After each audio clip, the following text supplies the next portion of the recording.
Covid-19, des patients zéro dès l'automne 2019 en France. Alors que la Chine, point de départ du coronavirus, a officiellement connu son premier cas d'infection en novembre 2019. La France avait encore jusqu'à peu un patient zéro identifié comme contaminé en janvier.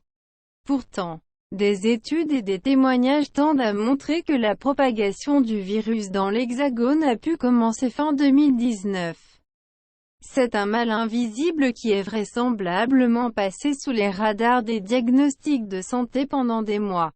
Le Covid-19, qui a fait ces dernières semaines plus de 25 000 morts en France, garde encore sa part de mystère quant à l'origine de sa propagation dans l'Hexagone.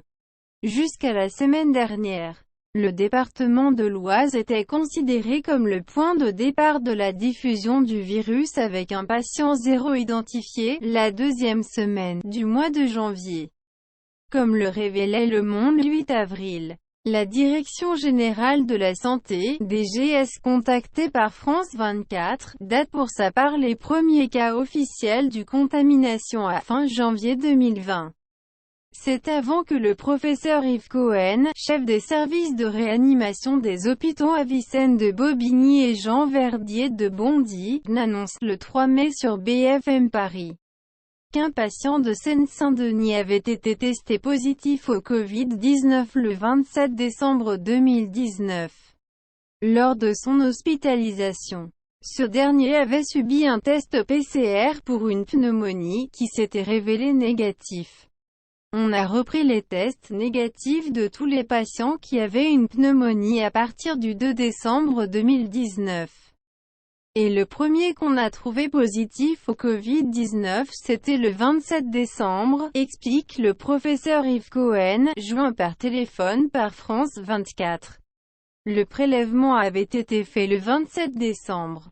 Mais on a su qu'il n'était positif que début avril. Le patient concerné, un habitant de Bobigny, ne savait pas qu'il était contaminé alors. Je suis sorti faire les courses au centre commercial. Au marché, j'ai emmené les enfants à l'école, accueilli la famille à la maison. Alors oui, peut-être que j'en ai contaminé d'autres, a-t-il expliqué à France Bleu Paris. Le gouvernement attend une confirmation du cas de Covid-19 identifié en décembre mais l'homme qui est pour l'instant le plus ancien patient testé positif au Covid-19 en France, selon le professeur Yves Cohen, pourrait ne pas être le premier maillon dans la chaîne de contamination.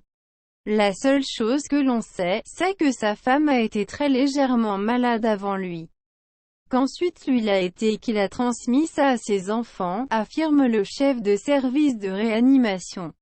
Et la femme du nouveau patient zéro, si elle aussi a été contaminée, pourrait avoir été sur son lieu de travail, dans un supermarché.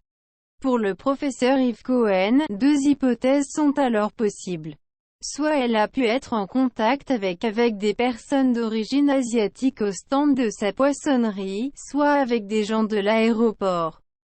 Son lieu de travail n'étant pas très loin de Roissy-Charles de Gaulle. Cette étude du professeur Yves Cohen suggère que le SARS-CoV-2 circulait sur notre territoire avant les premiers cas officiels, voire avant même la confirmation de son existence par la communauté scientifique, explique la DGS qui ajoute. Le gouvernement est en contact avec les scientifiques et experts afin d'obtenir de leur part une confirmation ou une information sur ce sujet.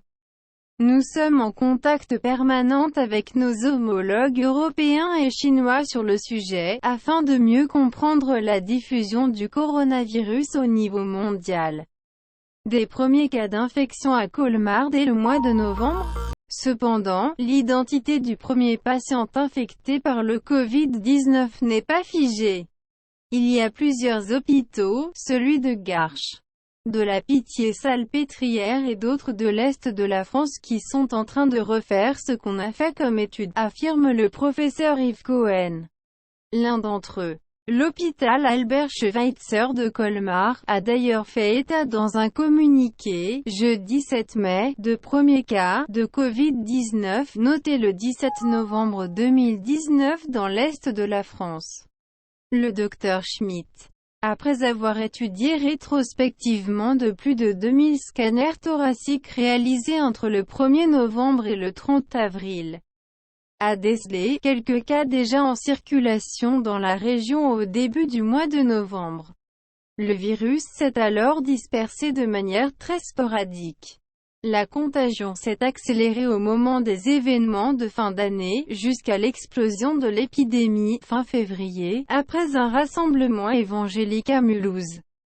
L'hôpital de Colmar a aussi annoncé le lancement d'une collaboration avec le CNRS pour entamer une exploitation épidémiologique de ses résultats. Du côté de la DGS, on explique que, il n'y a pas de patient zéro unique en France.